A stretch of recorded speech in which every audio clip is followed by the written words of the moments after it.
கோதுமையில் முட்டை தோசை செய்யலாம். அது எப்படி செய்யுதுன்னு வாங்க பார்க்கலாம். இப்போ ஒரு மிக்ஸி ஜார் எடுத்துகிட்டு 1 கப்பு கோதுமை மாவு சேர்த்துருக்கேன். இது கூட ஒரு முட்டை ஒன்று சேர்த்துக்கலாங்க. சூப்பராக இருக்குங்க இந்த தோசை. ஒரு வாட்டி ட்ரை பண்ணி பாருங்கள். முட்டை ஒன்று சேர்த்தாச்சு. இப்போ பச்சை மிளகா ஒரு 4, தக்காளி பழுத்த தக்காளி பெருசாக ஒரு 2 சேர்த்துருக்கேன். நான் நல்லா பழுத்ததாக சேர்த்துக்கோங்க, டேஸ்ட்டு கூடுதலாக இருக்கும். சோம்பு ஒரு 1/2 டீஸ்பூனு சேர்த்தாச்சு. இது கூட உப்பு தேவையான அளவு சேர்த்துட்டு இன்னும் ஒரு 1/2 கப்பு கோதுமை மாவு சேர்த்துக்கலாங்க. சேர்த்துட்டு ஏன்னா கோதுமை மாவு சேர்த்துட்டு 2வது சேர்க்குறதெல்லாம் சேர்த்துட்டு 2வது கோதுமை மாவு சேர்த்தோம்னா மிக்சியில் அரைக்கும் போது ஈஸியாக அரைக்குங்க. தண்ணி கொஞ்சம் இது அரைக்கிறதுக்கு தேவையான அளவு சேர்த்துட்டு மிக்சியில் அரைச்சிட்டு எடுத்துகிட்டு வந்துடலாங்க. அரைச்சி எடுத்துகிட்டு வந்தாச்சு. பாருங்கள் எவ்வளோ அழகாக இருக்குன்ட்டு. பார்க்கும்போதே வேறு கலராக இருக்கு பாருங்கள். இது ஒரு பவுலில் சேர்த்துக்கலாங்க.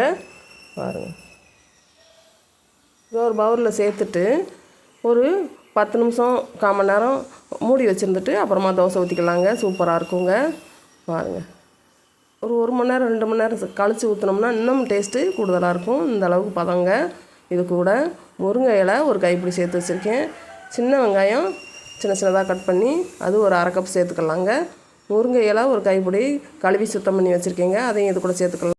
எல்லாத்தையும் சேர்த்துட்டு நல்லா கலகலன்னு கலந்துக்கலாங்க. தோசைக்கல் அடுப்பில் வச்சாச்சு.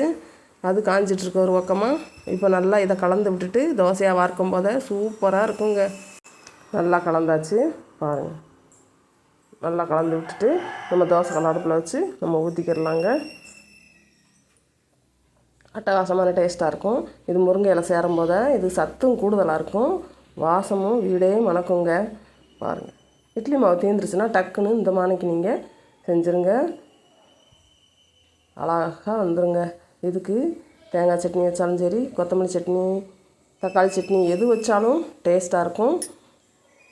நான் அடிக்கடி இதே மாதிரி செஞ்சு குழந்தைங்களுக்கு கொடுப்பேன்.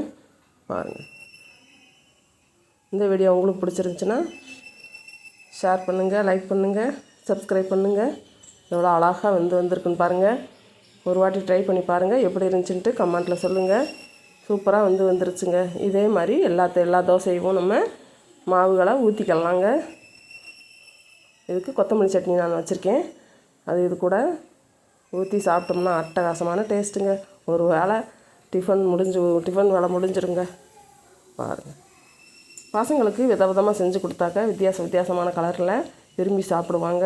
நம்ம முருங்கைக்கீரையை சாப்பிடாதவங்களுக்கு இப்படி கொடுத்துட்டோம்னாக்க அவங்களும் அந்த தோசையை சாப்பிட்ற மாதிரி அவங்க சாப்பிட்ருவாங்க. பாருங்கள்.